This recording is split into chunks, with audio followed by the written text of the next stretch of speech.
Once you've spent some time reading the question, the next thing to do is plan your response. So that's what we're going to look at in this video.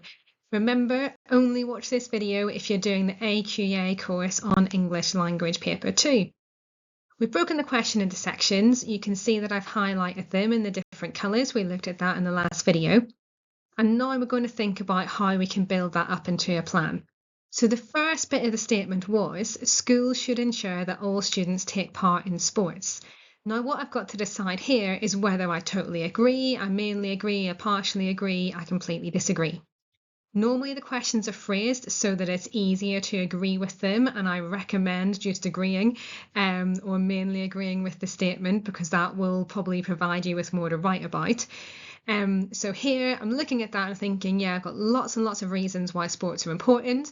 Maybe personally, I don't like them as much as other people do, but I can see that it's important, and that'll give me loads to write about in the exam. So I'm going to say, yes, I mainly agree with this statement.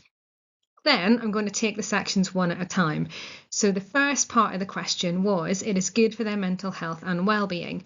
Well, if I think this through, I know that physical activity reduces stress and anxiety. I know this releases endorphins. It develops resilience, so it teaches students how to cope with failure and challenges, and it is fun, and it's a break from more academic lessons. So I've got some ideas underneath that particular subheading. You might be sitting there thinking, how on earth have you come up with those ideas? Well, that's through reading, through watching the news, through discussing things with people. So to be really successful in this part of the course, you need to read as much as possible, watch the news, read the news online, engage with debates, basically get off your phone and your TikTok feed and engage with the world around you. Okay, the next part of the question then, after that particular rant, was that it's good for physical fitness. Well, I can break that down a bit further. So it encourages healthy habits, which will hopefully continue for a lifetime. Develops muscle strength, cardio fitness, speeds up reaction times, balance and motor skills.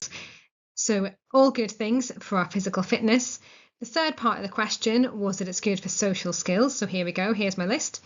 So it helps students to learn to work collaboratively as a team, helps students to learn to communicate effectively with each other using verbal and non-verbal skills. Sports teach students how to resolve conflict and disagreement. You know, when there's an argument over a penalty or a corner or whatever, you can see here I've reached the limit of my knowledge about football, but it helps you to resolve conflict and helps you to build self-confidence and leadership skills as well, particularly if you go on to be the team captain or you lead a training session or something. Okay, so I've got loads and loads of ideas, but that is not how I'm going to write that down in the exam, because that's going to take me far too long just for my plan. We've got 45 minutes. You want to spend about 5 minutes planning, about 35 minutes writing, and then 5 minutes proofreading. So this is what it might look like. You jot down your ideas, bullet point them under your subheadings. What you'll notice here is I'm keeping these ideas really short and not extending them too much. I've also added the counter argument in here. So what about students who struggle with sports? So people like me who at school absolutely hated those lessons. You know, how could teachers help those people feel more confident? So you could present it like this under some subheadings, or you could present it as a mind map, which is what we've got here.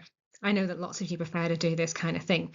What you'll notice is that I'm using colours in my mind map, and I would suggest taking some highlighters into that exam because it's going to help you organise your ideas. I've highlighted the different sections of the question, and then I've used them as my subheadings for my mind map and used those same colours as well, so that can just help me to organise my thoughts a little bit.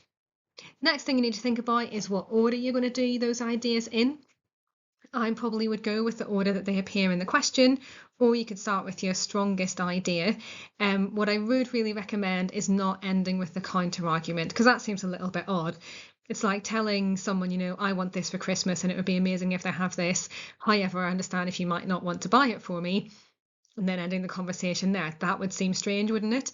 You know, you'd say, I really want this for Christmas. I'd love you to buy it for me. It would be good for this reason. I understand it's expensive and you don't want to buy it for me, but look at all the good things it would bring me. Like, you end that conversation on a positive, don't you? So if you're putting your counter argument in, I'd recommend having a positive argument. So maybe mental health, then maybe a counter argument, and then back to another positive argument. So maybe a physical fitness one. Okay, in the next video, we will look at how we can start to write this up. Thank you very much.